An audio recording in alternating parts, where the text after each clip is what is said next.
안녕하십니까, 하성현입니다. 채널 24K 알아야 국민 노릇도 한다. 오늘 한글날 얘기를 좀 하겠습니다. 573돌째 한글날입니다. 우리 한글이 전 인류사 쪽으로 문화유산이라는 것은 유네스코에서 이미 일찍부터 인정한 바가 있죠. 1997년 1월에 유네스코의 세계 기록 문화유산으로 정식으로 유네스코의 인류자산으로 등재가 됐고, 그리고 그보다 좀 앞서서 1989년에는 유네스코에서 세종대왕 문해상이라는 걸 제정을 했는데, 사실 우리나라 외교부에서 이제 우리가 상을 후원하겠다라는 조건을 먼저 제시를 해서 유네스코가 이것을 받아들인 것이죠. 세계의 문자가 한 30여 가지 문자가 지금 현재 쓰이고 있다고 합니다만은, 그 중에서도 세계적인 명성을 가진 언어학자들이라도 한글만한 과학성과 그리고 편의성과 실용성을 갖춘 그런 문자가 따로 없다라고 지지하는 데 예외가 없는 것 같습니다.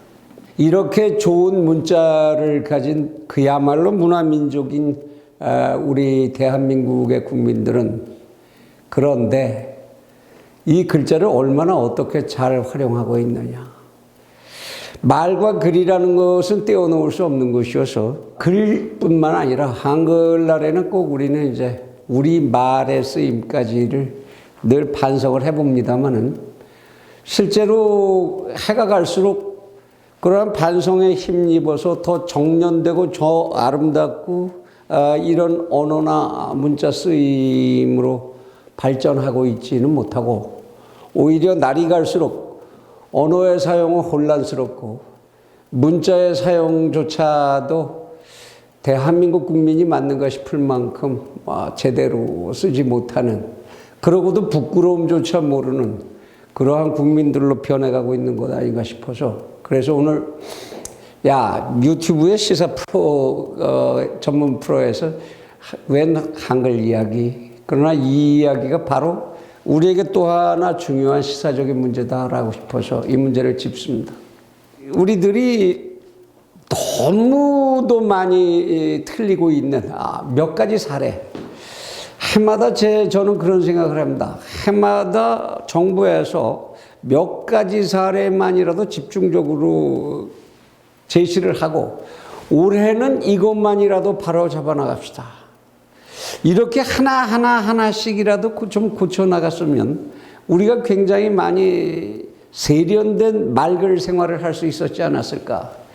그런데 우리는 과연 한글날 무슨 일들을 했는가, 이런 생각 저만 하는 것은 아닐 거라고 생각합니다. 그래서 그런 의미에서 우리 올해는 2019년에는 오늘 한글날을 계기로 요 몇 가지 언어만이라도 반듯하게 쓰자, 그런 제안을 좀 드리려고 합니다. 물론 저도 말과 글을 무척 많이 쓰고 사는 사람이기 때문에 굉장히 많은 실수를 합니다. 그리고 실제로 정확한 표기와 정확한 표현을 하는 데 있어서 때로는 어려움을 겪기도 하고 난제에 부딪히는 것도 사실입니다.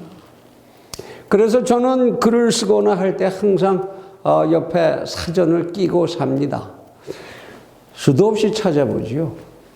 이럴 때 흔히들 이제 변명을 하는 경우들이 많습니다. 우리 우리말 너무 어려워. 그리고 우리 문법 너무 어려워. 정말 한글의 문법만이 그렇게 어려운 것일까요? 우리 어법만이 그렇게 어려운 것일까요? 세계의 모든 언어들이 정확하고 아름답고 그 규정에 따라서 쓰려면 다 어렵습니다. 영어는 얼마나 어렵습니까? 꽤 된 얘기입니다만 제 기억이 이제 오래돼서 그런데, 영국의 고등학교를 졸업한 수준의 학생들을 대상으로 영어 시험을 본 적이 있지요. 영어 능력 평가를 전국적으로 해본 적이 있습니다. 아마 제가 유학하고 난 다음이니까 1990년 전반 이때쯤인데요. 그때 영국의 고등학교를 졸업한 영국의 본토민, 그들이 받은 영어 점수가 평균 57점이었습니다. 영국 정부가 난리가 났었죠. 영어 교육 우리 이따위로 해도 되냐. 미국에서 지금까지도 퀴즈 프로 중에 제일 인기 있는 프로 중에 하나가 영어 철자법 맞추기. 이거 아닙니까? 그렇죠? 영어의 철자, L자를 몇 개 쓰느냐, 뭐 이런 식의 그 철자법 맞추기 무척 어렵죠. 그리고 더구나 문법적으로 정확히 영어를 쓰는 사람, 영국의 수상이라든지 미국의 대통령들, 언론에서 종종 비난을 받습니다. 영어 좀 똑바로 쓰라고. 그렇게 다 각국의 언어들이 정확하게 쓴다는 것은 어렵습니다. 그건 사실이지만 그들은 그래도 그 속에서 자기들의 언어를 갈고 다듬으려는 노력을 무척 하죠. 근데 우리도 그만큼 하느냐? 우리의 최근의 하나의 현상 보면 우리는 얼마나 덤덤하게 가느냐? 인터넷에서 마구 쏟아지는 무슨 언어인지 알 수 없는 외국어 또는 외래어 이것들과 막 우리 국어를 섞어서 이상하게 만든 말, 아니면 머리 글자만 따서 만들어 놓은 축약어 또는 비속어를 갖다가 변화시킨 언어들, 이런 참 난잡한 언어 생활을 우리는 어떻게 하고 있나요, 지금? 조금만 그것이 많이 쓰인다 그러면 우리의 언어 편수기관에서는 전부 표준말로 받아들여주고 있습니다. 무한대로. 거의 무한대인 것 같아요. 무척이라는 말 또는 너무라는 말, 매우라는 말, 이런 말은 각각 쓰임새가 각각 달라야 함에도 불구하고 이제는 너무라는 말이 영어에서 to라고 하는 거죠. to. 그것이 very와 얼마나 다르게 쓰이는지, 영어에서 to와 very를 잘못 쓰면 참 촌스럽다는 소리를 하면서 우리는 이제 그 한계를 깨버렸습니다. 너무라는 말이 매우라는 말과 정말 아주라는 말과 함께 쓸 수 있도록 표준 국어사전에서 같은 뜻으로 쓸 수 있는 것으로 표준어화해 주었죠. 이와 같이 우리는 편의주의에 너무 그쪽 방향으로만 가고 있는 거 아닌가. 그러면은 우리말이 언제까지 아름다운 말, 아름다운 글 이렇게 남을 수 있을까? 이런 걱정을 하지 않을 수 없는 지경에 이르고 있는 것 같습니다. 자, 몇 가지 언어만 오늘부터 좀 바꾸자고 제안을 했으니까 그 얘기를 좀 하겠습니다. 제일 많이 잘못 쓰고 있는 표현들이죠. 하십시오, 무엇 하십시오, 잘 다녀오십시오, 잘 주무십시오. 발음하면 하십시오로 발음이 나는 건 맞습니다. 왜? 앞에 시에 이 음이 있으니까 이 모음 순행동화 현상에 의해서 시오, 줄여서 쇼, 이렇게 나는 게 쇼, 이렇게 들리니까 요로 들릴 수 있습니다. 그래서 흔히들 문자 보내고 뭐 하면서도 끝에 설 잘 보내십시오. 그런데 분명하게 요와 오는 쓰임새가 서로 다른 어미입니다.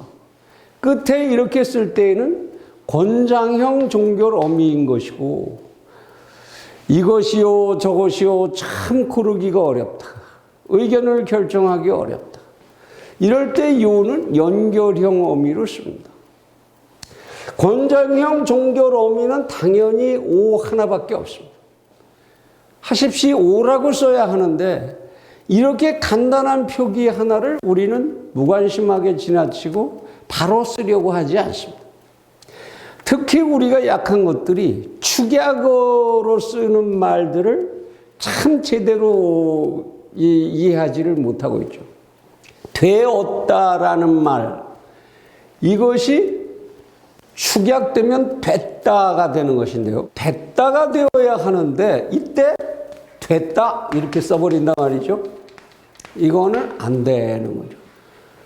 되는 되어의 축약어입니다. 산소에다가 수소를 결합시키면 물이 된다 이렇게 쓸 수 있죠. 그런데 산소에다 수소를 결합시켰더니 물이 그땐 됐다. 이거는 되었다의 말입니다. 이렇게 변화했다는 말과 과거형으로 이렇게 결합이 이렇게 이루어졌다라는 표현은 다른 표현이죠. 그래서 되어라고 써야 할 경우와 되라고 써야 할 경우가 다른 것이죠. 이렇게 되었다는 됐다라고 써야 됩니다. 또 하나, 행사 잘 치르셨습니까? 혼인식 잘 치르셨겠지요? 라고 해야 된다. 또는 염려해 주신 덕분에 잘 치렀습니다. 요번에 체육대회를 성대하게 잘 치렀습니다가 된다. 치렀다. 왜? 원형이 치르다기 때문이죠. 치루다가 아닙니다. 원형이 치루다가 아니니까 치렀다가 돼야 되는데 이걸 치루다라고 오해하니까 치렀다라고 쓰는 이런 잘못된 표기들을 부끄러운 줄 모르고 합니다. 심지어는 지방자치단체에서 내거는 플래카드에 이런 오류가 굉장히 많이 발견됐지요. 또는 는지라고 써야 되는 거를 런지, 슬퍼해야 될는지 웃어야 할는지 는지라고 쓰면 될 걸 슬퍼해야 할런지 어찌해야 할런지요. 있지 않은 말입니다. 이런 말은 애초에 이렇게 하려는지 이것이 줄면 할는지가 되는 겁니다. 배울 만큼 배웠다는 양반들도 이렇게 써놓고 부끄러운 줄 몰라요, 도대체가. 그래서 올해는 최소한 요 정도는 바로잡자. 우리가 글 쓸 때마다 말을 할 때도 발음할 때도 그렇고 요만큼은 바로잡으려고 노력을 해보자 해서 여러분들께 한번 제안을 드린다.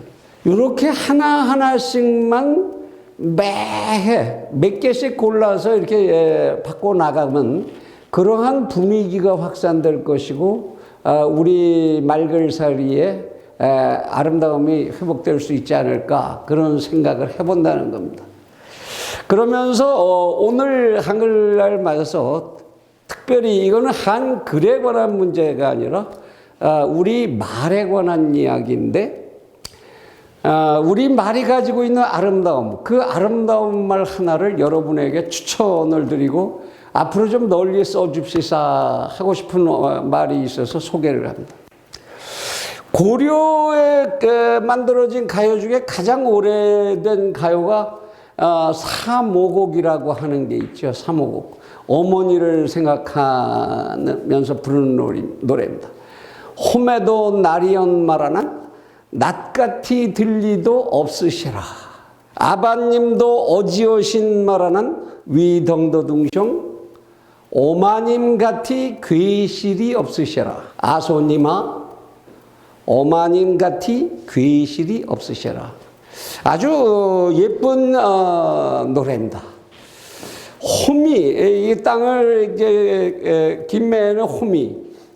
이 호미도 날이 있지만 거기도 날카로운 날이 있지만 낯같이 들리가 없습니다. 아버님도 어버이이시기는 마찬가지지만 어머님같이 그렇게 사랑을 베풀어 주시기 하시겠습니까? 이것 보세요. 어찌 아버님의 사랑이 어머님 사랑만큼이야 하겠습니까? 라는 노래입니다.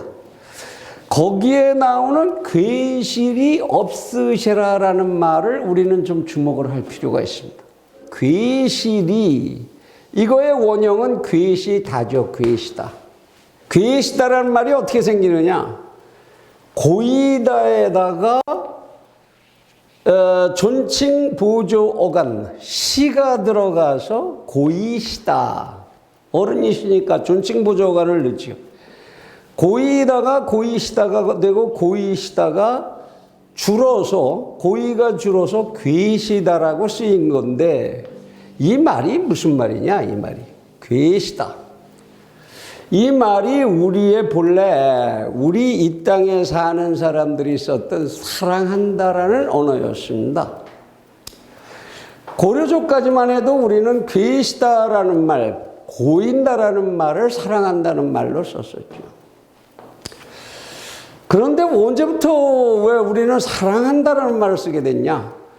조선조에 와서 이제 한자가 굉장히 널리 더 많이 퍼지고 쓰이게 되면서 한자 말이 우리말화하는 현상들이 많이 생겼는데요. 한자의 명사적 표현에다가 우리의 동사형 어미, 하다라는 어미를 붙여서, 그러니까 사량, 생각하고 헤아린다는 뜻이죠. 여기에다 우리의 동사형 어미 하다를 붙여서 동사로 만든 겁니다. 사랑하다. 그래서 우리가 지금 사랑하다라고 쓰는 말은 사실은 중국에서 온 말입니다. 우리의 말을 두고 이 말이 더 근사하고 고상하게 생각하는 옛님들도 있었던 게 사실인가 봐요. 그런데 이 고이다라는 말은 이렇게 사랑하다 이렇게 말을 바꿀 정도로 그렇게 가볍게 없앨 말이 아닙니다. 이 말은 굉장히 깊은 철학을 가진 말입니다. 고이다라는 말을 우리는 지금도 쓰고 있습니다. 어떤 경우에 쓰느냐? 첫째, 유동하는 물체가 유동하지 아니하고 일정한 장소에 머물러 있는 것. 이거를 우리는 고이다라고 합니다. 물이 고여 있다. 바람이 고여 있다. 고이다라고 말하죠. 두 번째로 우리는 불안전하거나 불안전하게 놓여 있는 어떤 물체를 안전하고 완전하게 정착시키기 위해서 무언가를 받치는 행위, 이거를 우리는 고인다고 말한다. 장독대에 장독이 비두름이 놓였으므로 사금파리를 깨워서 밑을 고였다. 이사를 새로 왔는데 장롱을 들이는데 밑바닥이 고르지 않아 장롱이 움직임으로 신문지를 많이 접어서 밑을 고였다. 불안전하거나 불온전한 것을 완전하고 온전하게 만드는 행위를 우리는 고인다라고 합니다. 우리는 사람을 사랑하는 것을 이렇게 고인다라는 말로 표현했습니다. 왜 그랬을까요? 한 사람이 한 사람을 사랑하는 그 마음은 바람과 같고 물결과 같아서 변덕스럽고 흔들리기 쉽다라는 것이죠. 그래서 이것이 흔들리지 않고 머물러 있도록 하는 거, 이것이 사랑한다는 개념이었던 거죠. 그렇게 이해했던 것이죠. 사랑한다는 마음이 그래야 하는 것이고, 두 번째로 인간이라고 하는 존재는 항상 불완전하고 불온전한 존재입니다. 위태로운 존재지요. 위기의 존재라고도 표현하는 문학인들이 있습니다. 인간은 위기의 존재인 게 맞습니다. 그래서 내가 사랑하는 그 위기의 존재를 나를 바쳐서 안전하고 온전한 존재로 만드는 행위, 이거를 우리는 사랑하는 행위라고 생각했던 것입니다.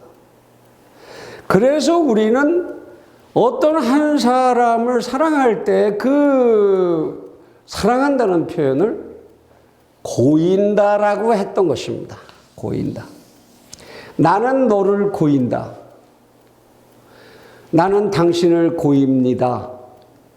무슨 뜻이에요?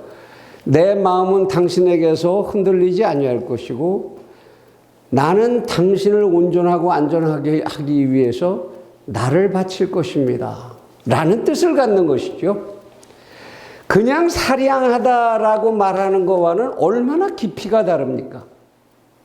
지구상에 있는 그 많은 사랑한다는 표현들, I love you, 우아이니, 아이시마스, 이실리베디시, 주티젬, 아모레미어, 어떠한 언어 속에도 이러한 철학적 표현들이 들어가 있지 않습니다.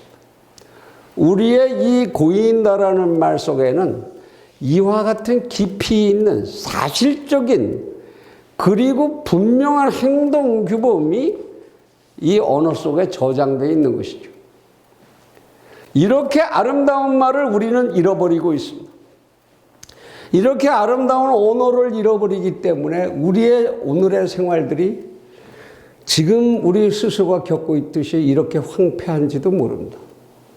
인간과 인간 사이에 오로지 따지고 헤아리고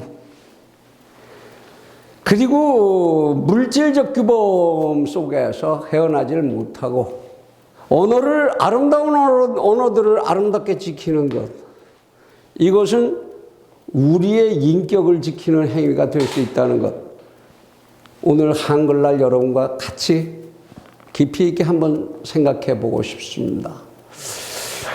편지들을 앞으로 다 쓰시고 나서 무슨 with love 이런 거 하시지 마시고 아무개 고임 이렇게 한번 써보시면 어떨까요? 줄여서 고임을 다시 줄이면 아무개 괴임 멋있지 않겠습니까? 한번 여러분들의 즐거운 도전이 있으시길 빕니다. 감사합니다.